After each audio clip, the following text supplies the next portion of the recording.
Hello dear students. आज हम आपको न्यूमेरिकल एनालिसिस में एक बहुत इम्पोर्टेंट थ्योरम करवा रहे हैं न्यूटन डिवाइडेड डिफरेंस पर। तो वो थ्योरम जो है इस प्रकार से है, एन घात वाले बहुपद के एनवें विभाजित अंतर अचर होते हैं। क्या मतलब हुआ? यदि हमें कोई बहुपद दे रखा है एन घात का, कोई पॉलिनोमियल है, एन घात का कोई बहुपद है, तो उसका एनवा डिवाइडेड डिफरेंस कांस्टेंट होता है।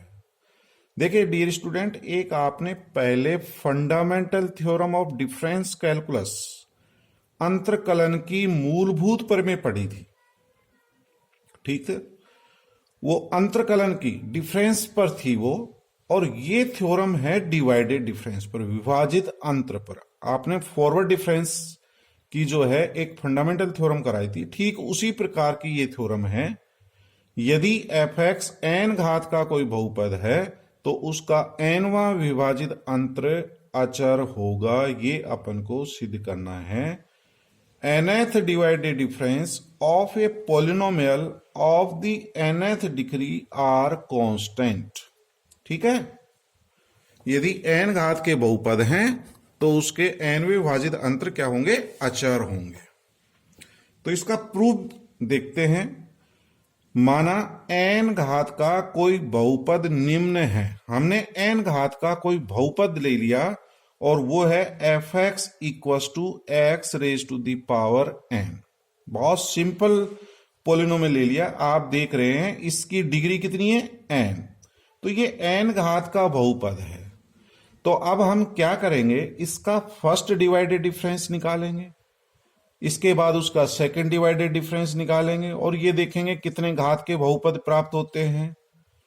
और यदि इसी तरह से यदि अपन निकालते जाएं तो बाय मैथमेटिकल इंडक्शन हम mth डिवाइडेड डिफरेंस बता सकते हैं, और मैथमेटिकल इंडक्शन मेथड से ये प्रूव किया जा सकता है कि उसका nवा डिवाइडेड डिफरेंस क्या होगा, ये अपन ज्ञात कर सकते हैं। ठीक है? तो डियर स्टूडेंट, सबसे पहले मैं फर्स्ट डिवाइडेड डिफरेंस निकाल रहा हूं, प्रथम विभाजित अंतर निकाल रहा हूं, क्योंकि फर्स्ट डिवाइडेड डिफरेंस में दो चर होना चाहिए। तो दो चर मैं ले रहा हूं, एक्स आर और एक्स आर प्लस वन। जैसे अपन लेते हैं ना एक्स जीरो और एक्स वन, तो यदि आर का मान जीरो रख दें तो एक्स जीरो और एक्स वन ही आ जाएगा। तो ये मैंने जनरल वैल्यू ले ली, एक तो एक्स आर और एक एक्स आर प्लस वन। इन चरों को लेकर के हम फर्स्ट डिवाइडेड डिफरेंस का मान ज्ञात कर रहे हैं। तो first divided difference with argument x r plus one, उसकी डेफिनेशन से इसका मान क्या होगा? फर्स्ट आप आर्गुमेंट छोड़ दें f x r plus one minus last छोड़ दें f x r upon last minus first. तो ये आप डेफिनेशन पढ़ चुके हैं, आप जानते हैं, ठीक है? अब इस फंक्शन का मान मैं समीकरण नंबर 1 से निकाल सकता हूं। जब एफ एक्स का मान पता है तो f x r plus one का मान समीकरण नंबर 1 से x r plus one raise to the power n प्राप्त होगा, माइनस एफ एक्स आर की वैल्यू यहां से x r raise to the power n divided by x r plus one minus x r. तो ये first divided difference का मान प्राप्त होगा।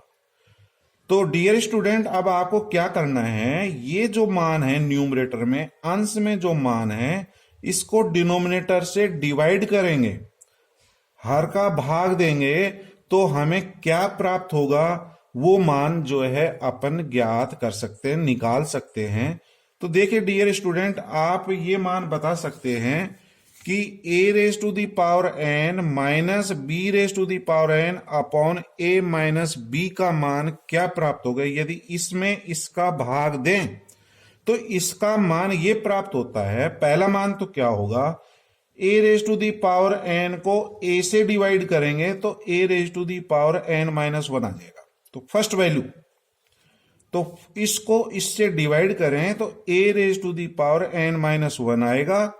उसके बाद इसकी वैल्यू घटती जाएगी। किसकी वैल्यू? ए की पावर घटती चलेगी और बी की वैल्यू, बी की पावर जो है बढ़ती चलेगी। तो इस तरह से ये मान इसका ये प्राप्त होगा, a raise to the power n minus one plus b into, इसकी पावर घटा दो एक, a raise to the power n minus two plus फिर बी टू, बी की पावर बढ़ेगी, इंक्रीज होगी, b two into a raise to the power n minus three plus and so on. तो student last की term क्या होगी? यदि हम इस टर्म को b raise to the power n को b से भाग देंगे तो b की पावर n माइनस वन आएगी। ये मैंने डिवाइड करके भी बता रखा है, तो अब आप समझ गए होंगे। पहली टर्म को डिवाइड कर लें, फिर उसकी पावर घटती हुई चलेगी और दूसरे जो टर्म है उसकी पावर बढ़ती हुई चलेगी। तो स्टूडेंट्स, इससे मैं इसका मान लिख सकता हूं। तो फर्स्ट टर्म को जब इससे डिवाइड करेंगे तो x r plus one raise to the power n minus one आएगा। इसकी पावर घटेगी, x r plus one raise to the power n minus two, और दूसरा चर हमारा क्या है? एक्स आर है, बी का मान एक्स आर है, तो ये एक्स आर आ जाएगा। इसकी अगली टर्म में इसकी पावर टू हो जाएगी, इसकी पावर एन माइनस थ्री हो जाएगी, घटेगी। इस तरह से चलते हुए चलेंगे तो लास्ट टर्म क्या आएगी? लास्ट टर्म इसको डिवाइड कर लेना, लास्ट टर्म आएगी प्लस, ये जब इसमें से डिवाइड करेंगे दोनों माइनस के हैं तो प्लस में आएगी, और x r raise to the power n minus one होगी। इससे जस्ट पहले सेकेंड लास्ट टर्म क्या होगी? इसमें से एक घटा दो, x r n minus two, और दूसरा चर कौन सा है? एक्स आर प्लस वन, तो ये प्राप्त होगा। तो स्टूडेंट, इसको इससे डिवाइड करेंगे तो समीकरण नंबर 2 प्राप्त हो जाएगी। तो ये हमारा फर्स्ट डिवाइडेड डिफरेंस है, प्रथम विभाजित अंतर। तो देखते हैं स्टूडेंट, ये जो समीकरण नंबर 2 है ये एक बहुपद है। ये कितने घात का बहुपद है ये देखते हैं। ये कितने घात का है? एन माइनस वन घात का है। सेकेंड टर्म देखिए, ये वाली सेकेंड टर्म, एक्स की यहां जो पावर है एक्स आर प्लस वन की एन माइनस टू है, और यहां एक्स आर की पावर क्या है? वन। तो कुल मिलाकर के जो है ये वाली जो टर्म है कितने घात का है? एन माइनस वन घात का पद है, क्योंकि ये एन माइनस टू और एक घात, ये दोनों को जोड़ देंगे तो एन माइनस वन घात का है। स्टूडेंट, ये वाला कितने घात का है? एन माइनस टू और एक घात, ये एन माइनस वन घात का है। लास्ट टर्म एन माइनस, तो प्रत्येक पद जो है एन माइनस वन घात का है। तो इस तरह से ये भी एन माइनस वन घात का है, ये भी एन माइनस वन घात का है, लास्ट वाला भी एन माइनस वन। तो मैं ये कह सकता हूं कि एफ एक्स का प्रथम विभाजित अंतर एन माइनस वन घात का समघात व्यंजक प्राप्त होता है। ठीक है, अतः एफ एक्स का प्रथम विभाजित अंतर एन माइनस वन घात का समघात व्यंजक है। ठीक है, तो एफ एक्स कितने घात का था? एन घात का था। उसका पहला अंतर निकाला, प्रथम विभाजित अंतर निकाला, वो कितने घात का रहा? एन माइनस वन घात का। तो अब स्टूडेंट सेकेंड डिवाइडेड डिफरेंस निकालते हैं और देखते हैं कि वो कितने घात का व्यंजक प्राप्त होता है, कितने घात का बहुपद प्राप्त होता है। तो स्टूडेंट, एफ एक्स का द्वितीय विभाजित अंतर ज्ञात करेंगे। तो द्वितीय विभाजित अंतर में तीन चर होंगे, तीन आर्गुमेंट होंगे, तीन स्वतंत्र चर होंगे। तो दो हमने लिए थे, एक्स आर प्लस वन, एक इसके आगे next x r plus two ले लें, और इनके रेस्पेक्ट में सेकेंड डिवाइडेड डिफरेंस का मान ज्ञात करें।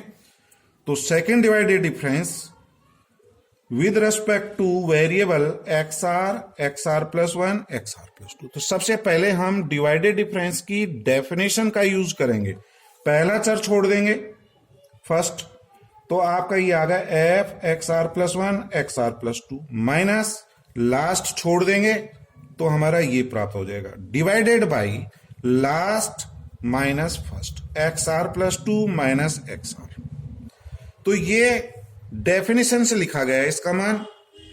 ठीक है, तो इसको मैंने अलग लिख दिया, x r plus two minus x r, और ये ब्रैकेट में ये वाली टर्म आ जाएगी। फर्स्ट डिवाइडेड डिफरेंस है ये दोनों, इसमें चर हमारा एक्स आर प्लस वन और एक्स आर प्लस टू है, दूसरे वाले में एक्स आर और एक्स आर प्लस वन चर है। फर्स्ट डिवाइडेड डिफरेंस है और फर्स्ट डिवाइडेड डिफरेंस का मान मैं समीकरण नंबर 2 में ज्ञात कर चुका हूं, तो इसको दोबारा ज्ञात करने की जरूरत नहीं है। आप समीकरण नंबर 2 से फर्स्ट डिवाइडेड डिफरेंस का मान इसमें रखेंगे। ठीक है, तो ये फर्स्ट डिवाइडेड डिफरेंस है एक्स आर प्लस 1 और एक्स आर प्लस 2। समीकरण नंबर 2 में हमने चर कौन कौन से लिए थे, एक्स आर और एक्स आर प्लस। इसमें और इसमें सिर्फ एक का डिफरेंस है, तो इसमें आप क्या करना, आर की जगह आर प्लस 1 रख देना, तो इसकी जगह ये आर प्लस 1 हो जाएगा, ये आर प्लस 2 हो जाएगा। यही तो फर्स्ट डिवाइडेड डिफरेंस है इसमें। तो आर के स्थान पर आर प्लस 1 रख करके समीकरण नंबर 2 से इसका मान ज्ञात कर लेंगे। समझ गए स्टूडेंट? तो समीकरण नंबर 2 से इसका मान निकाल सकते हो आप आर के स्थान पर आर प्लस 1 रख करके। फिर माइनस, ये भी फर्स्ट डिवाइडेड डिफरेंस है, इसमें चर कौन से हैं, एक्स आर और एक्स आर प्लस 1। यहां पर भी यही है सेम, तो इसका मान समीकरण नंबर 2 से एज इट इज रख देंगे।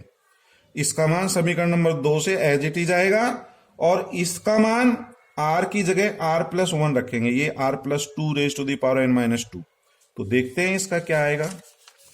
तो ये मान प्राप्त होगा second divided difference equals to 1 upon x r plus 2 minus x r. इसकी वैल्यू जो है यहां से रख दी गई है, आर के स्थान पर आर प्लस 1 रख करके। तो आपका ये x r plus 2 raise to the power n minus 1 plus x r plus 1, ये आर प्लस 2 हो जाएगा, ये आर प्लस 1 हो जाएगा, ये आर प्लस 2 और ये आर प्लस 1। आर की जगह आर प्लस 1 रख करके 2 से इसका मान रख दें, फिर माइनस इसकी वैल्यू यही आ जाएगी। तो ये वैल्यूज प्राप्त हो जाएंगे हल करने से। ठीक है डियर स्टूडेंट, आप लिख लेंगे इसका मान समीकरण नंबर 2 से। तो समीकरण नंबर 2 से मान रखने पर यह प्राप्त हो जाएगा। तो आप देखेंगे कि ये वाली वैल्यू इससे कट जाएगी, दोनों सेम आ रही है। X r plus 1 raise to the power n minus 1 है, ये भी x r plus 1 raise to the power, ये टर्म तो कट जाएगी, तो बाकी की ये टर्म बचेगी। तो ये वाले तो एज इट इज लिख दिया गया है। अब मैं क्या कर रहा हूं, इनमें से जो कॉमन आ रहा है वो कॉमन ले लेना। तो देखिए स्टूडेंट, यहां क्या है, एक्स आर प्लस 1 और इसमें भी एक्स आर प्लस 1, ये एक्स आर प्लस 1 कॉमन आ जाएगा। एक्स आर प्लस 1 ये कॉमन ले लेना, ये बचेगा। इस वाले में आप देख रहे हैं x r plus 1 raise to the power n minus 2 है, इसमें भी x r plus 1 raise to, ये वाला जो है ये कॉमन आ जाएगा। तो आप देख रहे हैं इसमें कॉमन है, इस वाले में कॉमन है, और ये वाला मैं एक ब्रैकेट में लिख दूंगा। तो नेक्स्ट में 1 upon x r plus 2 minus x r, इस पहले ब्रैकेट की फर्स्ट टर्म और दूसरे ब्रैकेट की लास्ट टर्म का एक ब्रैकेट बना दिया गया है। इस ब्रैकेट की सेकेंड टर्म और दूसरे ब्रैकेट की सेकेंड लास्ट टर्म में आप देख रहे हैं एक्स आर प्लस 1 कॉमन लिखा गया है, कॉमन ले लो, ये बच जाएगा। ठीक है, और इसमें जो इसकी लास्ट टर्म है ये वाली देखिए कॉमन आ रहा है, फर्स्ट ब्रैकेट की लास्ट और दूसरे ब्रैकेट की ये वाली जो टर्म है लास्ट ही है, क्योंकि ये तो कट गया इससे। तो ये वाली जो टर्म है इसमें से ये कॉमन आ जाएगी, तो कॉमन ले लें तो ये प्राप्त हो जाएगा। और इसको अब डिवाइड कर देना प्रत्येक पद को, ये divided by x r plus 2, मैंने दिस डिवाइडेड बाई ये और दिस डिवाइडेड बाई, तो मैंने अलग अलग लिखा है। इसको इससे डिवाइड करेंगे तो ये टर्म इससे कैंसिल होगी, तो सिर्फ ये बचेगा x r plus 1 raise to the power n minus 2। ठीक है स्टूडेंट, इनको हल करने से ये स्टेप प्राप्त हो जाएगा। अब आपको क्या करना है, जैसे मैंने फर्स्ट समीकरण का मान ज्ञात किया था, ठीक उसी प्रकार से आप क्या करेंगे, इसको इससे डिवाइड करेंगे।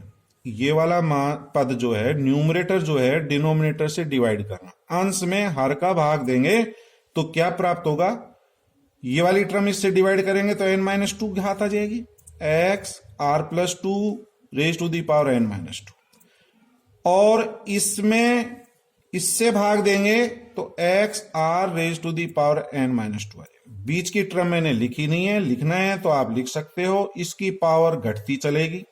नेक्स्ट पद आएगा x r plus 2 raise to the power n minus 3 into x r की पावर बढ़ती चलेगी। ठीक है, तो मैंने दो ही पद लिखे हैं, फर्स्ट और लास्ट। आगे चलते हैं। एक्स आर प्लस वन, इसी प्रकार से इसमें इससे डिवाइड कर लेना, भाग दे लेना। तो फर्स्ट वाला पद देख लो कितने घात का है, एन माइनस टू। जब इसको डिवाइड करेंगे तो एक्स आर प्लस टू की घात एन माइनस थ्री आ जाएगा, और इस वाले को इससे डिवाइड करेंगे तो x r raise to the power n minus three plus last पद ये लिख लें x r plus one raise to the power n minus two. तो देखिए स्टूडेंट, ये कितने घात का पद है, एन माइनस टू घात का पद है। ये कितने घात का है, एन माइनस टू घात का पद है। ये वाला चेक करें, ये एन माइनस थ्री है, लेकिन जब इसको इससे गुणा करेंगे तो इसकी घात एक है। कितनी है, घात एक। तो गुणा करने पर ये वाला जो पद आएगा एन माइनस टू घात का आएगा। लास्ट वाला जब इसको मल्टीप्लाई करेंगे ये भी एन माइनस टू घात का है, और ये वाला पद भी एन माइनस टू घात का है। तो आपका एफ एक्स का सेकेंड डिवाइडेड डिफरेंस ज्ञात किया तो वो एन माइनस टू घात का समघात व्यंजक प्राप्त है। प्रत्येक पद जो है ना एन माइनस टू घात की प्राप्त हो रही है। तो ये लिखा मैंने, अतः एफ एक्स का द्वितीय विभाजित अंतर एन माइनस टू घात का समघात व्यंजक है। ठीक है, तो आप देख रहे हैं सेकेंड डिवाइडेड डिफरेंस कितने घात का प्राप्त हो रहा है, एन माइनस टू। यदि इसी तरह से थर्ड डिवाइडेड डिफरेंस निकालेंगे तो कितने घात का प्राप्त होगा, फर्स्ट वाला divided difference n minus one घात का है, second divided difference n minus two घात का है, तो थर्ड कितने घात का आएगा, थर्ड आएगा एन माइनस थ्री घात का। तो डियर स्टूडेंट, इसी प्रकार से यदि हम चलते जाएं तो एमवा विभाजित अंतर का मान जो है गणितीय आगमन विधि के द्वारा हम लिख सकते हैं। गणितीय आगमन विधि मैथमेटिकल इंडक्शन मेथड द्वारा यह प्रदर्शित किया जा सकता है, ये सिद्ध किया जा सकता है कि एफ एक्स का एमवा विभाजित अंतर, ये एमवा विभाजित अंतर है। ठीक है, कौन सा डिवाइड, इसमें आप देख रहे हैं ये एक से लेकर के एम तक एम चर ये हैं और एक ये एम प्लस वन चर है, तो ये एमएथ डिवाइडेड डिफरेंस है। तो एमवा विभाजित अंतर कितने घात का आएगा, एन माइनस एम घात का। फर्स्ट एन माइनस वन का है, second divided difference n minus two का है, third divided difference n minus three का आएगा। तो एम वा एन माइनस एम घात का समघात व्यंजक है। तो डियर स्टूडेंट, यदि इसी प्रकार से अपन चलते जाएं तो एफ एक्स का एनवा विभाजित अंतर एन माइनस एन घात का, और किसी की घात एन माइनस एन जीरो होता है, और जब किसी की घात जीरो होता है तो उसका मान एक होता है, वन होता है। किसी की भी घात जीरो का मान जो है उसका मान वन होता है, तो वो मान जब वन आ जाएगा तो अचर हो गया। अतः एफ एक्स का एनवा विभाजित अंतर एन माइनस एन घात अर्थात शून्य घात का व्यंजक होगा, और किसी की भी घात शून्य होगा तो उसका मान अचर होता है, एक होता है, जो कि अचर है। तो डियर स्टूडेंट, आपको यही सिद्ध करना था, यदि एफ एक्स एन घात का बहुपद है तो उसका एनवा विभाजित अंतर अचर होगा। तो समझ गए होंगे। तो मैं एक टिप्पणी दे रहा हूं, यदि एफ एक्स एन घात का बहुपद है तो एन प्लस वनवा विभाजित अंतर शून्य होगा, क्योंकि जब एफ एक्स एन घात का है तो एनवा विभाजित अंतर अचर है, और उसका अगला जो मान निकालेंगे वो कितने घात का होगा, शून्य घात का होगा। एक छोटा सा उदाहरण लेता हूं, एफ एक्स ये वाला कोई हमने व्यंजक लिया है, कोई बहुपद लिया है 2x³ plus 3x square plus x plus 2। कितने घात का बहुपद है, 3 घात का बहुपद है, और मैं इसका थर्ड डिवाइडेड डिफरेंस निकाल रहा हूं, तृतीय विभाजित अंतर का मान निकाल रहा हूं। तो तृतीय विभाजित अंतर 2 कांस्टेंट है, तो इसका थर्ड डिवाइडेड डिफरेंस निकालना है, तो ये 2 तो कांस्टेंट है, इसको बाहर लिख लिया। Third divided difference of x³ plus 3 को मैं बाहर लिख सकता हूं, third divided difference of x square plus and so on, ये लिख लिया। तो 2, ये कितने घात का पद, 3 घात का है। थर्ड डिवाइडेड डिफरेंस अभी आपने देखा अचर होगा, उसका मान शून्य घात का होगा, और शून्य घात का मतलब होता है 1, तो इसका मान 1 हो जाएगा। अब ये थर्ड डिवाइडेड डिफरेंस निकाल रहे हैं, ये 2 घात का है, तो 2 घात का पद है तो सेकंड डिवाइडेड डिफरेंस अचर होगा, और उससे अगला निकालेंगे तो 0, इसका मान 0, इसका मान 0, इसका मान 0, तो ये 2 आ गया। तो third divided difference of f x equal to 2। ठीक है, 3 घात का था तो उसका थर्ड डिवाइडेड डिफरेंस ये 2 प्राप्त हो रहा है। इसका थर्ड डिवाइडेड डिफरेंस निकालेंगे 1 प्राप्त होगा, तो इस तरह से ये मान अचर है। और इसका फोर्थ निकालेंगे, थर्ड डिवाइडेड डिफरेंस अचर है तो फोर्थ का मान क्या होगा, 0। तो आप इस थ्योरम को अच्छी तरह से करें, कई बार ये थ्योरम सिद्ध करवा लेते हैं। ठीक है डियर स्टूडेंट, आगे के लेक्चर में हम एक थ्योरम और कराएंगे, लास्ट थ्योरम है फिर वो हमारी। Okay, thank you.